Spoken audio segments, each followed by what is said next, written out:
या मालिकेच्या आजच्या भागात आपण पाहणार आहोत सारंग त्याच्या खोलीमध्ये उभा असतो आणि घडलेल्या प्रकाराचा विचार करत असतो. तितक्यात ती अस्मी त्या ठिकाणी येते. सारंग तिला त्याच्यापासून लांब राहायला सांगतो, पण तरीही ती मुद्दाम त्याच्या जवळ येते आणि नाटक करत रडतच त्याची माफी मागू लागते. तर सारंग म्हणत असतो की अस्मी, तू आता जे काही केलं ना ते मुद्दाम केलं आहे हे माहिती आहे मला. हे सगळं तुझ्याकडून चुकून झालेलं नाही आहे. पण अस्मी म्हणत असते की सारंग, अरे प्लीज एकदा माझ्यावर विश्वास ठेव ना.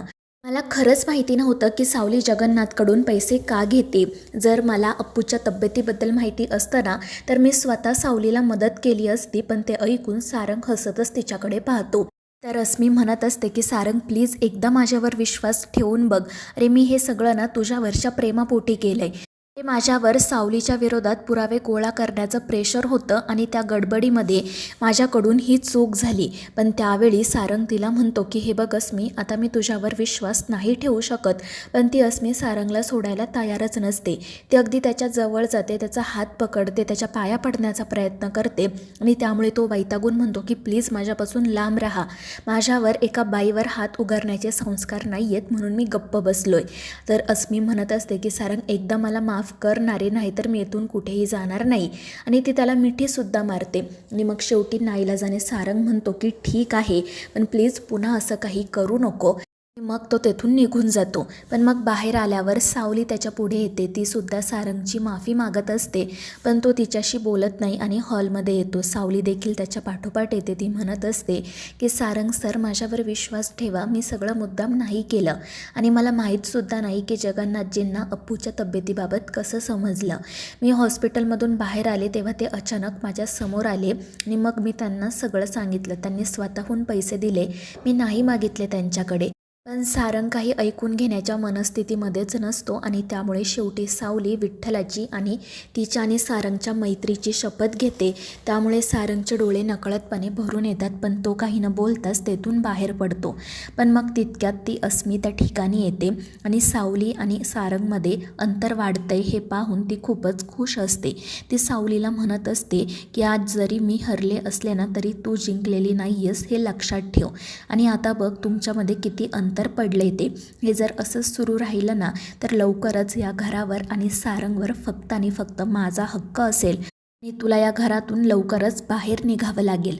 तर दुसरीकडे तारा तिच्या खोलीत बसलेली असते आणि अचानक तिच्या रूममध्ये एक चिठ्ठी येते. तारा रागातच बाहेर येऊन बघते की कोण आहे आणि तिच्यासमोर बबलू उभा असतो. तो ताराला चिठ्ठी वाचायला सांगतो. त्यावर एका बाजूने लिहिलेलं असतं की तुझा मोबाईल बंद आहे का, आणि त्यावर तारा हो म्हणते. आणि मग त्यानंतर ती दुसऱ्या बाजूने जे काही लिहिले ते वाचते. त्यावर लिहिलेलं असतं की आज आपण कॅफेत भेटूयात. आणि त्यामुळे तारा खुश होते आणि बबलूला ओके म्हणून सांगते आणि मग तो आनंदानेच सोहमकडे जाण्यासाठी निघतो. दुसरीकडे रात्री सावली एकटीच घराबाहेर बसलेली असते. सारंग आपल्यावर रागवला आहे ही गोष्टच तिला सहन होत नसते. मग अमृता त्या ठिकाणी येते. तर सावली रडतच म्हणू लागते की वहिनी, हे सगळं काय सुरू आहे मला कळतच नाही. वेळ जसा जातो तसा नात्याचा पुढचा प्रवास सुरू होतो, पण मग माझ्या आणि सारंग सरांच्याच बाबतीत असं का घडतंय. आमच्या नात्याचा हा उलटा प्रवास का सुरू झाला आहे.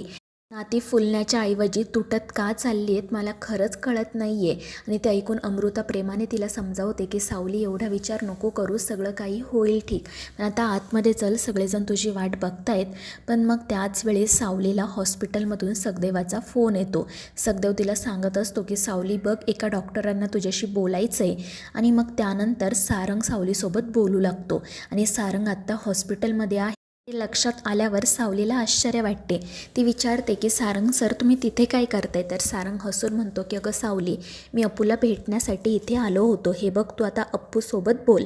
आणि मग सावली अप्पूसोबत बोलते, त्याला काळजी घ्यायला सांगते. तर अप्पू तिला म्हणत असतो की तायडे, सारंग सर तर मला भेटण्यासाठी आले आहेत, पण आता लवकरात लवकर तू सुद्धा ये. आणि त्यावर सावलीही हो म्हणते आणि अप्पूला त्याची काळजी घ्यायला सांगते. त्यानंतर सारंग सावलीसोबत बोलू लागतो. तर सावली पुन्हा त्याची माफी मागते, पण सारंग काही न बोलताच फोन ठेवून देतो. आणि मग त्यानंतर सखदेव सारंगला म्हणतो की माझी बहीण ना खरंच खूप निष्पाप आहे, भाबडी आहे. सणासुदीच्या दिवशी तुम्हाला काही त्रास होऊ नये म्हणून तिने तुम्हाला अप्पूच्या तब्येतीबाबत सांगितलं नाही. आणि इतकंच नाही तर मलासुद्धा वचन दिलं, म्हणाली की याबाबत घरात कोणाला काही कळू देऊ नको, तुम्ही प्लीज तिच्यावर चिडू नका. आणि ते ऐकून सारंग काही न बोलताच हॉस्पिटलमधून बाहेर पडतो. पण तितक्यात त्याला समोर जगन्नाथ आणि अलका दिसतात. त्या दोघांना बघून तो हसतच म्हणतो की अरे वा, तुम्ही इथे आलात का? बरं झालं, मला निदान तुमच्याशी आता बोलता तरी येईल. आणि मग तो त्या दोघांना सांगतो की माझ्यावर ना एक उपकार करा, यापुढे तुमच्या मुलीवर कोणतेही उपकार करायला जाऊ नका, कारण ती अस्मी आधीच आमच्या घरात आली आहे आणि त्यात तुम्ही सावलीसोबत संबंध ठेवला आहे आणि त्यामुळे आमच्या घरात उगाच नको ते वाद होत आहेत आणि या सगळ्यामुळे ना माझं आयुष्य उद्ध्वस्त होत चाललं आहे. आता माझं जगणं मरणं सगळं काही तुमच्याच हातात आहे. आणि ते ऐकून जगन्नाथ म्हणतात की तुझी इच्छा आहे ना की आम्ही दोघांनी सावलीच्या आयुष्यातून बाजूला व्हावं तर ठीक आहे, होतो आम्ही बाजूला, पण त्याआधी तू माझ्या मुलीचा बायको म्हणून स्वीकार कर, तुमच्या घराने तिचा मेहेंदळेंचा सून म्हणून स्वीकार करायला हवा.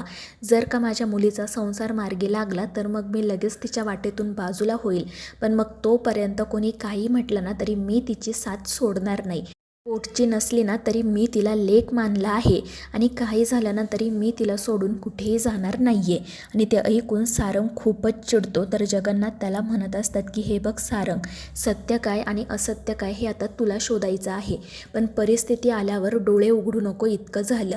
आजूबाजूला जे काही घडतंय ना ते जरा डोळे उघडे ठेवून बघ, तुझ्या सतसत विवेक बुद्धीला हे पटतंय की नाही ते विचार आणि मगच काय तो निर्णय घे.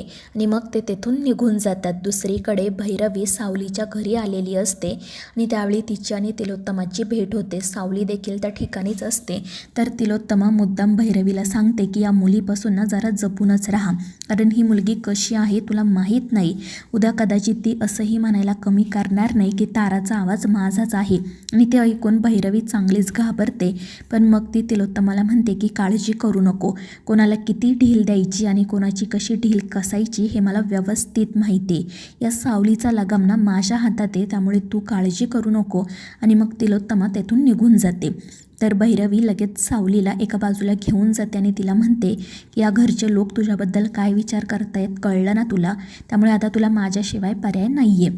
आणि मग ती तिला तारासाठी लिहिलेलं नवीन गाणं देते आणि म्हणते हे नवीन गाणं आहे, याचा रियाज कर आणि 2दा-3दा घरीसुद्धा येऊन जा प्रॅक्टिस करण्यासाठी. आणि मग ती तोऱ्यातच तेथून जाण्यासाठी निघते. पण सावली म्हणते की भैरवी माई, मी सकाळी तुमच्याकडे मदत मागण्यासाठी आले होते तेव्हा तर तुम्ही मला हाकलून दिलं आणि आता इतकं सगळं होऊन तुम्ही परत माझ्याकडे मदत मागण्यासाठी आलात का? आणि हे ऐकून भैरवी तर खूपच चिडते आणि सावलीला म्हणते की मी तुझ्याकडे मदत मागण्यासाठी आली आहे का? काय बोलतेस, तुला तुझं कळतंय का? स्वतःची लायकी विसरू नको. आणि मग त्यानंतर त्या दोघींचा वाद सुरू होतो. सावली भैरवीचं काही न ऐकून घेता तिला व्यवस्थितपणे प्रत्येक गोष्टीचा जाब विचारत असते, तिला चांगलेच सुनावत असते. आणि त्यामुळे भैरवी चिडून तिला तिच्या हातातील धागा दाखवत म्हणते की तू विसरलीस का, तुझा आवाज तुझा नाही आहे तर माझ्या ताराचा आहे आणि तो सुद्धा आयुष्यभरासाठी. तर सावली म्हणत असते की मी दिलेल्या शब्दाचा तुम्ही गैरवापर करून घेत आहात आणि आज मी हक्काने तुमच्याकडे मदत मागण्यासाठी आले होते. माणुसकी म्हणून जरी तुम्ही मला मदत केली असती ना तरी खूप उपकार झाले असते आणि मी तुमच्याकडून कर्जानेच पैसे घेणार होते, तुमचं कर्ज देखील फेडलं असतं मी. आणि ते ऐकून भैरवी हसतच म्हणते की एवढे पैसे आलेत का गं तुझ्याकडे? आणि जर खरंच आले असतील ना तर मग आत्तापर्यंत मी तुझ्यावर आणि तुझ्या घरच्यांवर जे काही पैसे खर्च केलेत ना ते सगळे आत्ताच्या आत्ता माझ्या हातात ठेव, नाहीतर स्वतःची लायकी ओळख आणि तशी वाग. आणि ती तेथून हसतच जाण्यासाठी निघते. पण मग तरीही सावली म्हणते की भैरवी माई, तुम्ही एक गोष्ट विसरताय की नशीब कधीही बदलू शकतं. कदाचित असंही होऊ शकतं की उद्या तुमच्याकडे तारा मॅडम असतील, माझा आवाजही असेल, पण समजा नियतीनेच धोका दिला तर मग काय कराल तुम्ही? आणि सावलीचं हे बोलणं ऐकून भैरवी तर चांगलीच घाबरते. तर मित्रांनो, या मालिकेच्या पुढील भागांच्या अपडेट्ससाठी आपल्या चॅनेलला सबस्क्राईब करा.